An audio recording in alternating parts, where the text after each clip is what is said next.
Just an unbelievable scene we've been watching unfolding at the live desk this afternoon. A police chase taking a very scary turn while our cameras were rolling, and you're looking at it right there. Guns being pulled after a fight in the middle of the street. This guy taking off. They were on this aggravated assault suspect's trail all throughout the East Valley.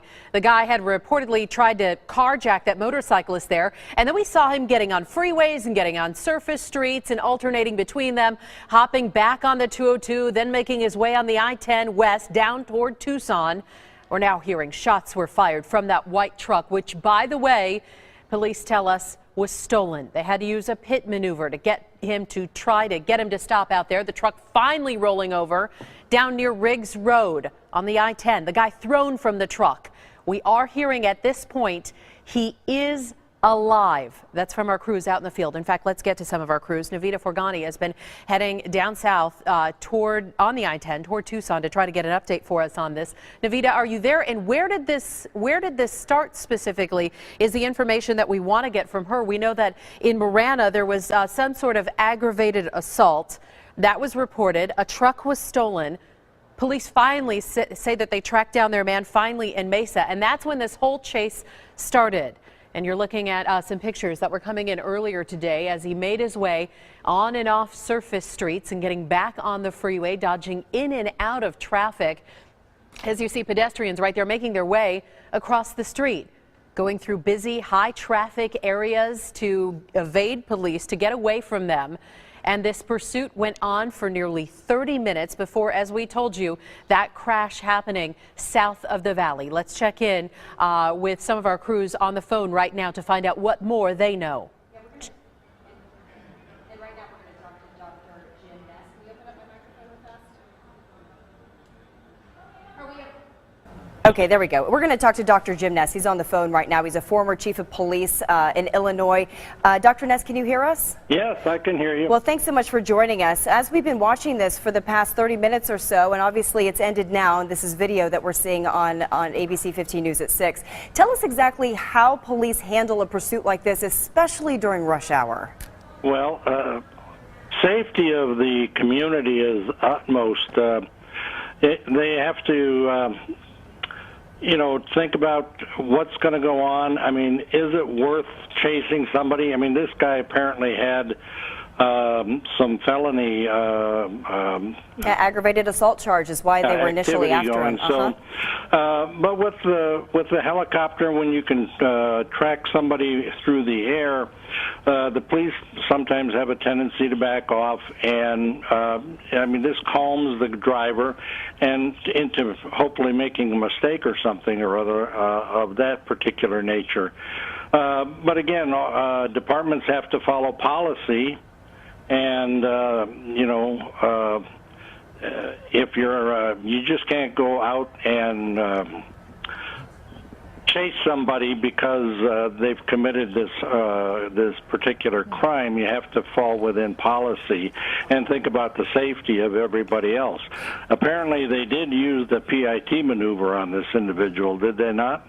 That is true, and that's what we're hearing, and that's eventually how he lost control. Again, this is video that we're watching from earlier today, about 20 minutes ago. Okay? Dr. Ness, let me ask you this question. How did the policies change, generally speaking? Because, again, we know that you were the former chief of police there in Illinois, but I do know you have 50 years of experience, so you must know from speaking with other law enforcement agencies, your counterparts in other agencies, sort of how the policy changes between residential neighborhoods and main streets, and also then, as we saw there on interstate highways, I-10, where that pit maneuver was used. Well, again, policy is going to change, and each department is going to have a variety of different policies.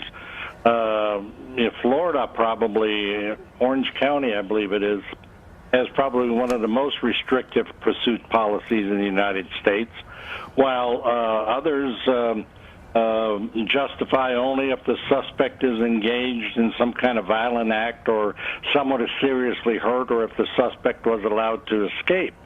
So again, policy is going to dictate what's going to go on.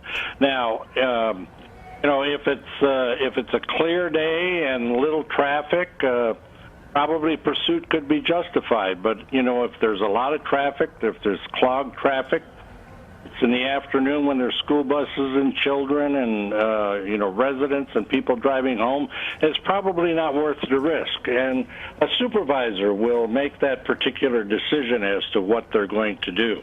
When you have a situation like we saw earlier today, and I don't know if you got a chance to see the video where the guy gets out of the truck, he gets into an altercation, a fist fight actually, with the guy on the motorcycle, trying to carjack that motorcycle.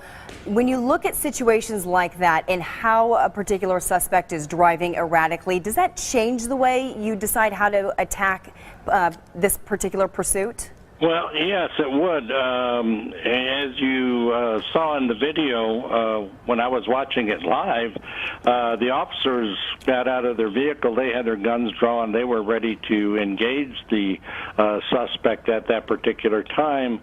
But again, there was a lot of traffic around. And you have to think about the safety of all the other people around, not just what's going on at that particular time. Dr. Ness, is there a red line, essentially, where if this person does this, we absolutely have to throw every resource we possibly have at stopping him? I don't think there's a red line or we have to do this. Departments are bound by policy, and if you're within policy and follow policy, this is what you have to go by. And if we had a red line, or if we just had the ability to chase somebody at will, I don't think that would be good for the community. Sure, and I think the community would agree with you. Dr. Jim Ness, you've had 50 years of law enforcement experience. We appreciate you on the phone with us today. Thank you so much for your insight. Right now, we want to get back to the live desk with Katie with an update on what we're learning now. And let's take you to some live pictures. We've actually got Air 15 right back up there, and you can see how this truck, the truck that they were after, has rolled over right there on the freeway. An ejection happening. He was ejected from the vehicle as well. We understand at this point they are telling us this guy is still alive. We'll get an update as soon as we can on his condition. Of course, a 4-mile backup going on beyond this scene. If you come back out here to me live, I want to show you where this is happening at, so you can see just how far along the I-10 headed down south near Riggs Road. But we've got a 4-mile backup behind it there. And I want to show you another picture just coming in from Trevor Smith, our photographer out there on the scene. You can see just the line of traffic out there. So if you are headed south, this is probably not the time to do it. You want to postpone your travel down south of the valley. Let's check in with ABC 15's Navita Forgani. She joins us with more details. And Navita, we understand they were able to stop this guy by deciding to use the pit maneuver.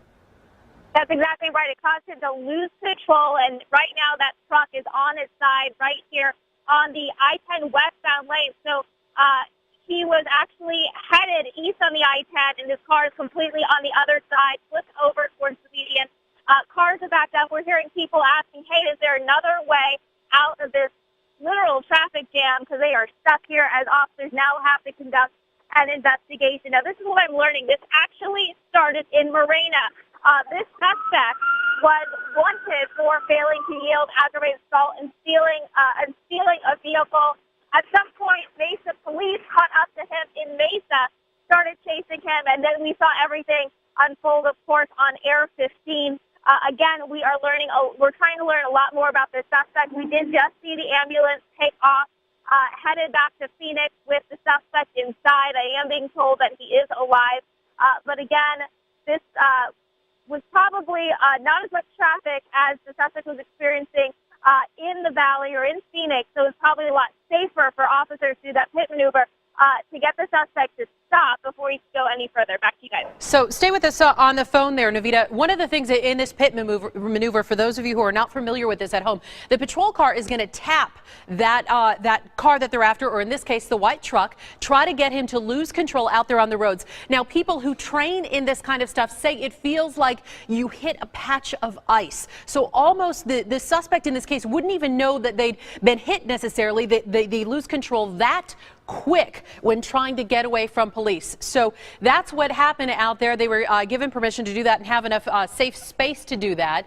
And Navita, what more do we know about who this guy is? I know this is so early in the investigation, and it sounds like they're going to have to keep this area closed for a while as they're only beginning this investigation. Yeah, like I said, this all started closer to Tucson. He stole a car, allegedly.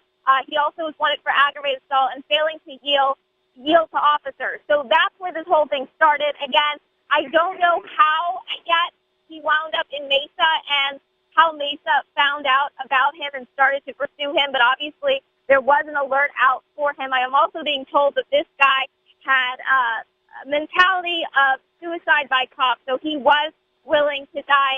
That's been told to my sources. So again, I'm still working on my sources. I'm trying to figure out who this guy is, and as soon as I get more information, I'll get back to you guys.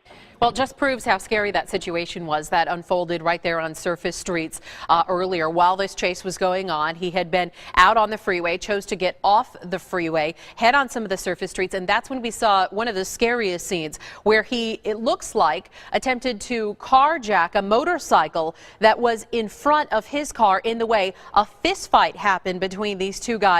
He finally jumps on the guy's bike like he's about to take off. The biker not having it, shoves him over off the bike. And when he realizes he's not going to get away with that, see, here he is. He runs up to the guy on the bike, pulls him off. He fights for his bike, tries to keep it. Obviously not ever recommended by police. But then look here, the guy gets onto the motorcycle and the other one, the bike owner, shoves him right off.